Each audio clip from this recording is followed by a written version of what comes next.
Hello बच्चों, let's see this question. The question says ionization enthalpy delta H kilojoules per mole for the elements of group 13 follows the order. और यहाँ पे हमें order दिया हुआ है, ठीक है. So हमें यहाँ पे बात करनी है group 13 elements की, उनकी ionization enthalpies की, ठीक है.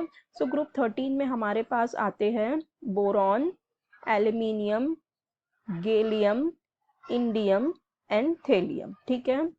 अब हमें पता है as we are going down the group क्या होता है, साइज इंक्रीज होता है, ठीक है. As we are going down the group size increase होता जा रहा है. साइज इंक्रीज होता जा रहा है, उसके साथ साथ क्या हो रहे हैं, हमारे जो एनर्जी शेल है वो एक एक बढ़ते जा रहे हैं, इंक्रीज होते जा रहे हैं. और हमारा आयोनिक रेडियाई भी इंक्रीज होता जा रहा है, ठीक है. आयोनिक रेडियाई भी इंक्रीज होता जा रहा है. अब देखो हो क्या रहा है, जैसे जैसे साइज बढ़ रहा है एनर्जी शेल एक एक क्या हो रहे हैं, इंक्रीज हो रहे हैं. अब बोरॉन के केस में क्या होगा कि बोरॉन के केस में जो इलेक्ट्रॉन्स होंगे वो न्यूक्लियस से करीब में होंगे, ठीक है, क्योंकि इसके पास ज़्यादा एनर्जी शेल नहीं है, बोरॉन के पास कम इलेक्ट्रॉन है, छोटा एटम है, तो वो क्या है, न्यूक्लियस से करीब में है, तो वो उनके बीच में अट्रैक्शन ज़्यादा है. ये इसके करीब में होगा. लेकिन जैसे जैसे हम नीचे जा रहे हैं साइज बढ़ रहा है, एनर्जी शेल बढ़ रहे हैं, रेडियाई बढ़ रहा है.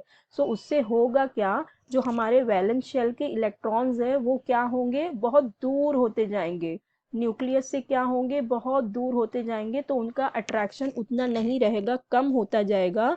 बिकॉज ऑफ दैट जो आयोनाइजेशन एनर्जी होगी वो डिक्रीज हो जाएगी. वो आयंस में क्या होंगे, उनको कम एनर्जी लगेगी अपने आयंस में ब्रेक होने के लिए, ठीक है. तो आयोनाइजेशन एनर्जी क्या होती जाएगी, डिक्रीज होती जाएगी. अकॉर्डिंग टू दिस होना क्या चाहिए, फिर हमारी आयोनाइजेशन एनर्जी का ऑर्डर करेक्ट क्या होना चाहिए, बोरॉन, फिर एल्यूमिनियम, फिर गैलियम एंड फिर इंडियम एंड फिर थेलियम. ये एक्चुअल में जनरल अगर फॉलो करे ट्रेंड तो ये एक्चुअल में इस तरह से होना चाहिए, बट ये होता नहीं है, ठीक है. बट एक्चुअल में ये ऐसा होता नहीं है. देखो क्यों ये ऐसा नहीं होता है.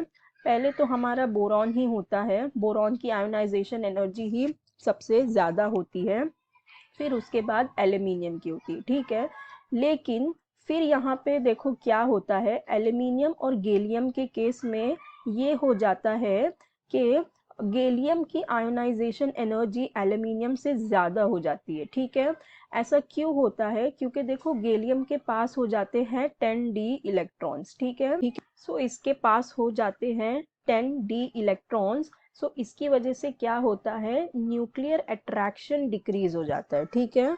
क्या हो जाता है, न्यूक्लियर अट्रैक्शन डिक्रीज हो जाता है.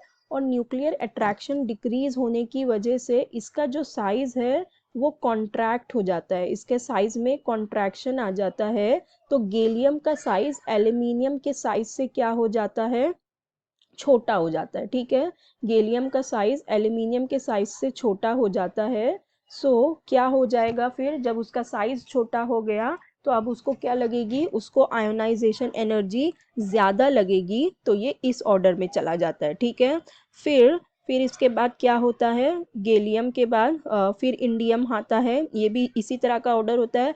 फिर यहाँ पे एक चेंज हो जाता है कि इंडियम की जो है आयोनाइजेशन एनर्जी वो कम हो जाती है थेलियम से. क्यों ऐसा होता है, क्योंकि देखो अब यहाँ पे थेलियम के पास क्या हो जाते हैं, 4f ऑर्बिटल आ जाते हैं. 4f ऑर्बिटल में क्या हो जाती है, फिर पुअर शील्डिंग इफेक्ट होने लगती है, ठीक है. फिर क्या होती है, पुअर शील्डिंग होने लगती है. जिसकी वजह से इसकी आयोनाइजेशन एनर्जी क्या हो जाती है, बढ़ जाती है, और इंडियम की कम हो जाती है. तो हमारा करेक्ट ऑर्डर फिर कैसा हो जाता है, इस तरह से हो जाता है, हमारे आयोनाइजेशन एनर्जी का ऑर्डर फिर इस तरह से हो जाता है. तो अगर हम हमारा ऑप्शन देखें, देखो हमारे ऑप्शन डी में दिया हुआ है boron is greater than aluminium, फिर aluminium is smaller than gallium is greater than indium is smaller than thallium. तो हमारा करेक्ट ऑप्शन हो जाएगा option D. I hope you understood it well. Best of luck. Thank you.